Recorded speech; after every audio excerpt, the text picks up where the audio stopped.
তো নমস্কার বন্ধুরা, এখন যে বিষয়টা আমি কথা বলবো তো সেটা হলো একটা অ্যাওয়ার্ডের বিষয়ে কথা বলবো। তো সেখানে আমরা দেব এবং জিৎ, অর্থাৎ আমাদের বাংলার দুজন গর্ব দেব দা এবং জিৎ দা, তাদের দুজনকে কিন্তু অ্যাওয়ার্ড দেওয়া হয়।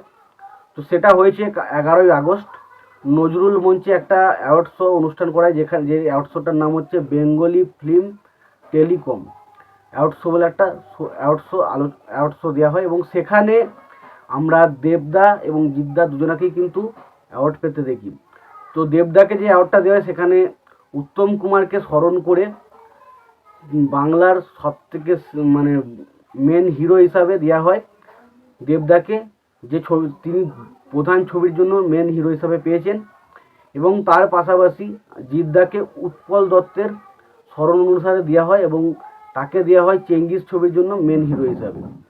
তো ডেফিনেটলি এটা একটা খুব খুশির খবর, কারণ একসঙ্গে মানে দেব এবং জিৎকে এক মঞ্চে অ্যাওয়ার্ড নিতে দেখা, সেটা সত্যি কথা বলছি আমাদের কাছে বিরাট একটা প্রাউড মোমেন্ট। কারণ আমাদের কাছে বাংলার যদি এই মুহূর্তে কোনো স্টারদের নিয়ে আমাদের বেশি উন্মাদনা থাকে এবং আমাদের বেশি ভালোবাসা থেকে থাকে, সেটা অবশ্যই দেব এবং জিৎ। তারাই এখন এই মুহূর্তে ধরতে গেলে বাংলা ইন্ডাস্ট্রির ভবিষ্যৎ বলা যায়। এবং সত্যি কথা বলতে তাদের দুজনকে একসঙ্গে একই মঞ্চে অ্যাওয়ার্ড নিতে দেখে খুব খুশি লাগে। কারণ যেভাবে আমাদের বাংলা ইন্ডাস্ট্রির বিভিন্ন মানুষজন জিতকে যেভাবে ছোট করছে, এবং তার পাশাপাশি জিতকে যে সমস্ত অ্যাওয়ার্ড শো থেকে পুরো ডাকাই হয় না, কোনো রকম নমিনেশন দেওয়া হয় না, সেখান থেকে দুটো হিরোকে একসঙ্গে অ্যাওয়ার্ড পাওয়াটা সত্যি একটা আমাদের কাছে বিরাট আনন্দের, একটু গর্বের বিষয়। তো সেটা আমি দেখে খুবই খুশি হয়েছি। বাট এখানে বেশ কিছু জায়গাতে আমার খুঁত রয়েছে, কারণ এখানে মিঠুন চক্রবর্তীর কাবুলিওয়ালাতে কিন্তু দুর্দান্ত পারফরমেন্স ছিল। বাট মিঠুন চক্রবর্তীর কাবুলিওয়ালা ছবিটাকে কিন্তু এখানে কোনো রকম নমিনেশনই রাখা হয়নি, যেটা কিন্তু আমাকে একটু হলেও হতাশ করেছে, এবং সেটা আমি খুবই খারাপ লেগেছে।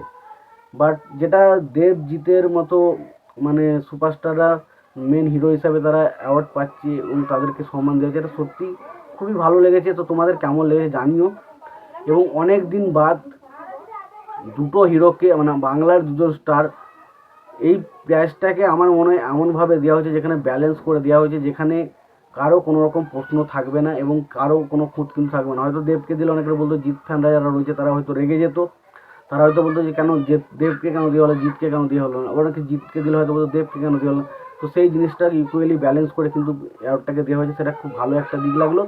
এবং তার পাশাপাশি সত্যি কথা বলছি, অনেক দিন বাদ এই দুজন হিরোকে একসঙ্গে একই মঞ্চেতে অ্যাওয়ার্ড পেতে দেখে সেটা খুবই ভালো লাগলো। তোমাদের কেমন লেগেছে অবশ্যই জানিও।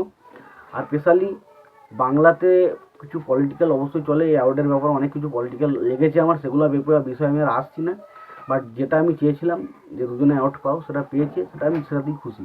তো তোমাদের এই বিষয়ে কি মন্তব্য রয়েছে তোমরা অবশ্যই কমেন্ট বক্সে কমেন্ট করে জানাও। তোমাদের যদি ভিডিওটি পছন্দ হয় লাইক কমেন্ট শেয়ার করতে ভুলো না। চ্যানেলটি যদি নতুন হয়ে থাকো অবশ্যই চ্যানেলটি সাবস্ক্রাইব করে নিয়ে পাশে বেল আইকনটা অবশ্যই প্রেস করে দিও। ভালো থেকো, সুস্থ থেকো, দেখা হচ্ছে পরের ভিডিওতে।